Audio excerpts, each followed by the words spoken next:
దేశమందరూ మాట్లాడుతున్నారు. కర్ణాటకలోనైతే డీకే శివకుమార్ గారిని తొలగించాలని కర్ణాటక బీజేపీ వాళ్ళు విరుచుకుపడుతున్నారు.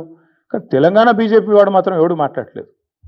తెలంగాణ బీజేపీ వాళ్ళు మాత్రం మౌనంగా మౌన మునుల మాదిరిగా ఎక్కడ ఒక్కరు కూడా మాట్లాడట్లేదు. ఏం జరుగుతున్నదని మేము అడుగుతా ఉన్నాం. తెలంగాణలో ఇంత అపురూపమైన సంబంధాలు అటు కాంగ్రెస్కు ఇటు బీజేపీకి ఏ స్థాయిలో ఉన్నాయో మరి మీరు ఆలోచించాలని కోరుతా ఉన్నా. తెలంగాణ బీజేపీ ఎంపీలు చేస్తున్న భూ అక్రమాలకు, భూ దందాలకు ముఖ్యమంత్రి గారు వత్తాసు పలుకుతున్నందుకు మీ మౌనమా? లేదా మీ కేంద్ర మంత్రులు మీరు కలిసి బ్రహ్మాండంగా మీరు చేసుకుంటున్న అవినీతి కార్యకలాపాలకు మరి ఏదో బయటికి నటించినట్టు చేసి ఢిల్లీలో ఇక్కడ గల్లీలో మాత్రం ఏదైతే దోస్తీ చేస్తున్నారో ఇది అందరూ కూడా చూస్తూ ఉన్నారు. తెలంగాణ ప్రజలకు కూడా ఒకటి అప్పీల్ చేస్తూ ఉన్నాం. ఇక్కడ ఎవరితో కుమ్మక్కు అవుతున్నారో దయచేసి అర్థం చేసుకోండి. అమృత్ కుంభకోణంలో రేవంత్ రెడ్డి గారి బావమరిది వ్యవహారం ఉండి కూడా రేవంత్ రెడ్డిని కాపాడుతున్నది కేంద్ర ప్రభుత్వం. ఆర్ఆర్ ట్యాక్స్ అని చెప్పి స్వయంగా ప్రధానమంత్రి ఆరోపణ చేసి ఇక్కడ బిల్డర్ల దగ్గర 200 రూపాయలు స్క్వేర్ ఫీట్కి వసూలు చేస్తున్నా ఇప్పటి వరకు ఉల్కకుండా పలకకుండా ఉన్నది కేంద్ర ప్రభుత్వం. అట్లాగే సివిల్ సప్లై స్కామ్లో ఈ ప్రభుత్వాన్ని కాంగ్రెస్ను కాపాడుతున్నది కేంద్ర ప్రభుత్వం.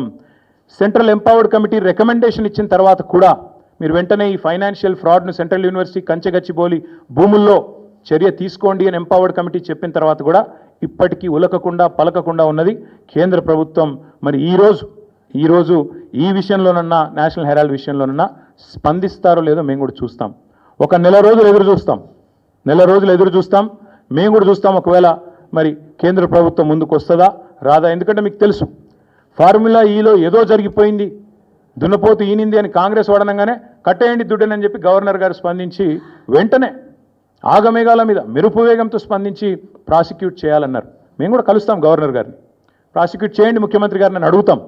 తప్పకుండా ముఖ్యమంత్రి గారు ప్రాసిక్యూట్ కావాల్సిందే.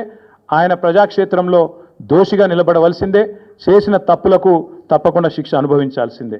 అట్లాగే ఇంకొక మాట కూడా చెప్తా ఉన్నాం. ఒకవేళ కేంద్ర ప్రభుత్వం కూడా స్పందించక బీజేపీ కూడా ఒక రక్షణ కవచం మాదిరిగా ఏదైతే ఇన్ని రోజులు రేవంత్ రెడ్డి గారిని కాపాడుతూ వస్తున్నదో మరి తప్పకుండా ఒకవేళ వారు స్పందించకపోతే నెల రోజుల తర్వాత పార్టీలో మేము కూడా కూర్చుని కార్యాచరణ ఏం చేయాలో తీసుకుంటాం.